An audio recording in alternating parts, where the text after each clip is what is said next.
মনে রাখতে হবে তুমি একজন সুন্দর ছেলে। ছেলেরা যখন মেয়েদের পিছে দৌড়ায় দুইটা জিনিস হয়, হয় হিরো হয় নাহলে ভিলেন হয়। তুমি কি হইতে চাও? হিরো।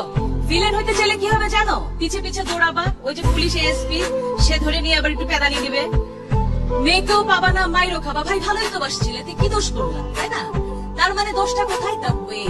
তুমি রাস্তায় দাঁড়িয়ে শীষ বাজাবা, তুমি ভদ্র হয়ে দাঁড়াও, তুমি তাকায় দেখো, মেয়েটাকে তাকায় না দেখলে মেয়েটা কিন্তু হার্ট অ্যাটাক করে মরে যাবে, যে তাকাই না ছেলেটা আমার দিকে ঘটনা কি।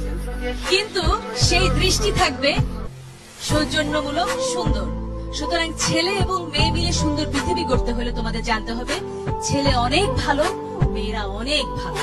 সুতরাং দুজন মিলে একটা সুন্দর পৃথিবী হবে। নিজের শরীরকে যত্ন নিতে হবে দুটি কারণে। নিজে সুস্থ হয়ে গড়ে ওঠা, নিজের যত্ন নেবে, তাহলে কি হবে, অনাগত যে বাচ্চাটা আসবে সেটাকে মনে রাখতে হবে একটা মেয়ের পেটে একটা বাচ্চা মানে সে মেয়েটি মা হচ্ছে আর ছেলেটি বাবা হচ্ছে, আর তাদের বাবা মারা নানি দাদি হচ্ছে। এটা স্টোরি না, আসল গল্প হচ্ছে সেই শিশুটি বাংলাদেশের নাগরিক হয়ে জন্মাচ্ছে। আমার প্রশ্ন, কোন ছেলেটি একটা মেয়ের ওড়না ধরে টান দেয়? সে কি কোনো মায়ের পেট থেকে আসেনি? তাহলে কেমন মা তাকে শিক্ষা দিতে পারেনি? সেই মায়েরও আমি দোষ দেব। তুমি যদি সন্তান পালন করতে না পারো, সন্তান তুমি নেবে না। প্রত্যেকটা বাচ্চা যখন সুন্দর হবে, প্রথমে আমাদের পুষ্টি নিশ্চিত করতে হবে। পুষ্টি নিশ্চিত করবার পরে কি হবে, আমাদের শারীরিক গঠন হবে, মানসিক গঠন হবে। লেখাপড়া শিখবো আমরা, আমাদের সন্তান যে আসবে সেও হবে সুস্বাস্থ্য বলিয়ান। আর বাংলাদেশ তখন কি হবে? পৃথিবীর 1 নাম্বার দেশ।